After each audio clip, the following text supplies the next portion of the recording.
Bienvenidos a este directo Ecos veraniego en el que vamos a cerrar las competiciones oficiales de la temporada 16-17. Miguel Quintana, Alejandro Arroyo. Hoy despedimos Confederaciones y Eurocopa Sub-21. También hablaremos de fichajes que tendrán que ver con la temporada que viene. Sí, pero lo despedimos con muchas ganas, con muchas preguntas de nuestros amigos. Vamos a hablar mucho de las dos finales y muy bien apuntado también lo de los fichajes, porque hay algunos fichajes muy interesantes. Sí, y además ha sido una semana en la que hemos visto como el broche final, incluso más que el mundial, de lo que es el trabajo de la Federación Alemana, con diferentes estilos, pero una misma base, ha tenido una culminación histórica, diría yo. ¿Por qué eso de la base, Quintana? Diferentes estilos, pero sí, una base. Me parece que el europeo sub-21, esa Alemania europeo sub-21, es más lo que se entiende por la Alemania tradicional de Joachim Löw. Sin embargo, en la Alemania de la Copa Confederaciones hemos visto muchísimas transiciones, básicamente porque los futbolistas eran diferentes. Drasler, Werner, Goretzka son diferentes a Arnold, Gnabry, etcétera, y por eso un juego diferente. Yo diría que la sub-21 se ha parecido más a la campeona del mundo. Sí, y a la otra, la de 2008. Efectivamente. 2010. No, 2010, efectivamente, la presentación de la generación, ¿no? Digamos increíble, que se ha parecido Alemania, más a Mesut Özil que a Toni Kroos, ¿no? Que fue el relevo estilístico que vimos.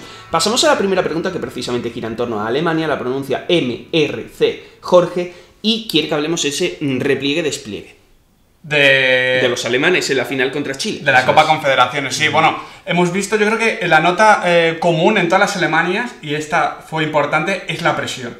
Pero sí que es verdad que a partir de tener poco el balón, solo Nueva Zelanda tuvo menos el balón que Alemania en la final, pero a partir de esa presión comenzó a hacer daño en los primeros pasos, sobre todo a partir del minuto 20, con el error del Chelo Díaz, y a partir de ahí las transiciones, para mí, con un maravilloso Werner y con un maravilloso Julian Drasler dando toque en zona de tres cuartos. Goretzka, yo también lo Sí, tengo que citarlo.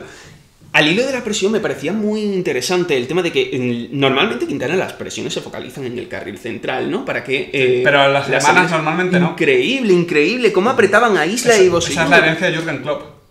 Sí, es un poco una cosa que había que destacar, ¿no? Yo creo que Joachim Löw se da cuenta, es verdad que lo que dice Quintana, de que los futbolistas son diferentes, pero se da cuenta de que tiene que tener respuestas a todo el éxito que ha tenido Alemania, porque a partir de ahí los rivales van a presionar más arriba, van a enfocarse más a un equipo que tiene mucho la posesión y que también, variando el estilo, Löw puede ser igualmente competitivo. Estamos hablando de un entrenador y de un ciclo alemán que es muy dominante con la pelota, pero es que puede hacer muchas cosas. Y seguimos con los elogios, Arroyo, porque Diego Robles quiere que analicemos el juego de Chile y su futuro próximo. Chile es un proyecto triunfal, aunque ayer perdiera. Sí, es verdad que viene de ganar mucho, de estar muy acostumbrado a la victoria. Eso se lo ha dado un estilo muy definido. Yo creo que Chile va a seguir. Y una gran generación de futbolistas. Eso también es muy importante, porque Chile tiene que reciclarse. Hay jugadores que quizás están en un momento de su carrera un poquito más ya cercano a no dar su mejor nivel. Al Chelo se lo ha notado. Exactamente, y tiene que haber un reciclaje por parte de Chile, pero el estilo, yo creo que la roja sigue siendo muy presionante y con mucho balón. Es que...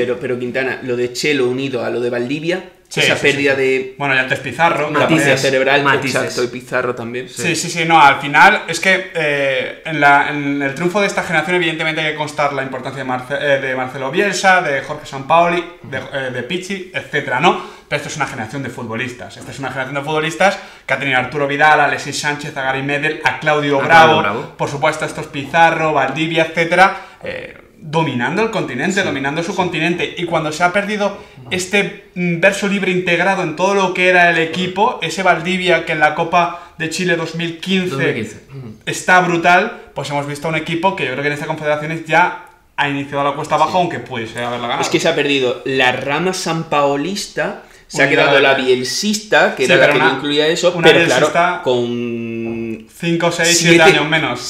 7 años mayor. Claro, y eso que Arturo Vidal... Son los mismos jugadores con mucho tiempo. Arturo Vidal no lo parece, no se le nota. Pasamos a la pregunta de fútbol por futboleros. ¿Tiene sitio Maximilian Arnold en la selección absoluta, visto lo visto en el Europeo Sub-21?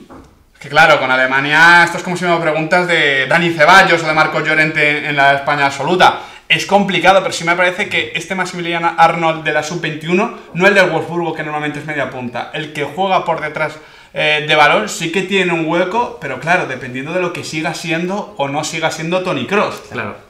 Estilísticamente tiene un hueco. ¿Son compatibles Kroos y Arnold en un mismo hombre? Yo creo que juegan en un perfil muy parecido y también, no solo del campo. Yo creo que son un perfil parecido. Son un perfil parecido y además juegan en una zona del campo porque Arnold es zurdo y Kroos juega en la izquierda. Pero yo creo que sí son compatibles. Yo creo que en estilo Arnold va a tener una oportunidad en la Alemania del Löw en el próximo Mundial, al menos en la carrera al Mundial, porque luego la convocatoria es increíble. pero Es claro, que es un jugador que no es sub-21, es un jugador preparado para... Serían compatibles desde un punto de vista como el Xavi de la selección española, unido al Busquets, o sea, es ya extremarse ahí la propuesta. Pasamos a la siguiente pregunta, que es de Barsólogo, y ya pasamos a los fichajes, Quintana, porque quiere que hablemos de Deulofeu y el Fútbol Club Barcelona. Acaba de conceder Gerard Deulofeu una entrevista al diario Sport diciendo que se queda. Sí, y que cuentan con él, o sea, que se queda no solo porque quiere, sino porque también quiere el club. A mí me parece interesante, es un fichaje necesario por plantilla, sobre todo porque ya no es cuestión de tener una profundidad de plantilla extensa, sino también útil. Y creo que Deulofeu es útil por polivalencia en las posiciones, por capacidad para cambiar la inercia de un partido, algo que no tienen ni Denis, ni Arda Turán, ni André Gómez, ni Paco Alcácer, pese a poder ser buenos sustitutos del teórico 11 titular, que sucede a Arroyo. Que aquí también depende un poquito del chip que tenga Gerard. Clave. Bueno, iba a introducir precisamente eso. El Barcelona puede darle utilidad a Deulofeu, pero Deulofeu tiene que llegar con ese chip porque es un jugador que lleva muchos años intentando escapar del chip de revulsivo, de ser importante en un equipo importante. Pero en el Barça es que tiene que llegar con la mentalidad con la que se fue. Ser importante desde el banquillo porque ahora mismo lo que hay arriba es lo que es. Fíjate que yo creo que existiría incluso posibilidad de titularidad en el caso de una evolución del sistema, un 4-2-3-1. Y de una evolución individual. Porque, por ejemplo, en la Eurocopa Sub-21, sí, después de un año muy bueno, hemos visto un Deulofeu que se nos ha quedado corto. Eso sí, Valverde, no sé si coincide, Abel, es un muy buen entrenador para que ese cambio de chip pueda tener efecto. Vamos a ver. Es flexible, desde luego es flexible Valverde y puede darle alas a un jugador que necesita espacio, que puede moverse por banda, pero claro, el chip es muy importante. A mí lo que me preocupa en clave sub-21 ha sido eso, ha sido que cuando él era el líder rendía muy bien durante la fase clasificatoria, aquí se ha producido el relevo con Marco Asensio. Sí, con Saúl, que ha bajado de la absoluta. Jugadores muy importantes. Yo diría que sobre todo por el tema de Marco Asensio, del último tramo que ha tenido, porque es delantero, ¿no? Saúl es más centrocampista y entonces es más compatible, y al no ser el jefe de los de arriba, ha vuelto a verse. Y eso es lo que va a tener en el Barcelona, el contexto va a ser eso. ¿no? De hecho va a tener 3, que son más importantes. Bueno, 3 o más. Sí, arriba, quiero decir, ¿no? Ahora hablamos de un fichaje o de un retorno a un club grande en el que creo que creemos más los 3. Felipe Araya, quiere que hablemos sobre Marcos Llorente.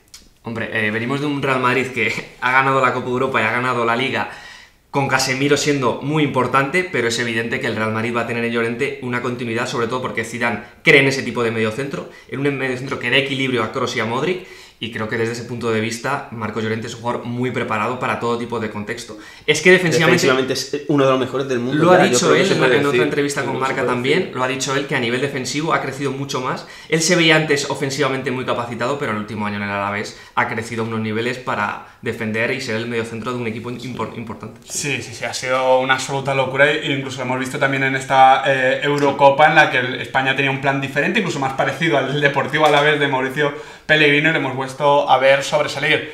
¿Qué sucede? Que claro, aquí Zidane vuelve a tener un marrón bueno, curioso, es curioso, ¿no? Quintana, ¿sabes que Casemiro solo ha jugado el 57% de los minutos?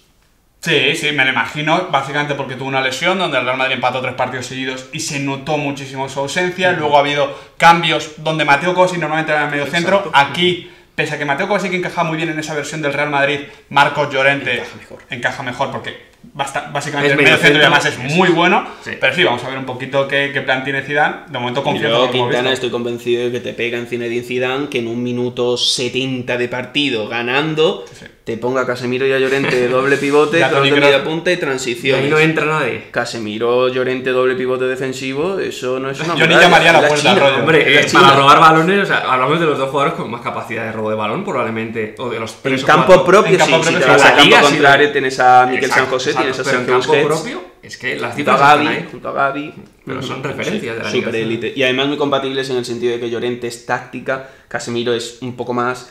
Pese a que también sea táctica, pero tiene más impacto físico. Puede ir a morder. La verdad es que eso puede ser un escándalo defensivo disfrutable incluso, sin darle bueno. Disfrutar. A ver, no para sus rivales, evidentemente, ¿no? Y pasamos a la última cuestión que nos la formula nuestro amigo Alex Onrubia. ¿Qué centrocampista sub-23 visto en las Confederaciones y en la Eurocopa sub-21 creéis que puede dominar el próximo Mundial? El próximo Mundial pilla muy cerca, Alex. Pero vamos a decir...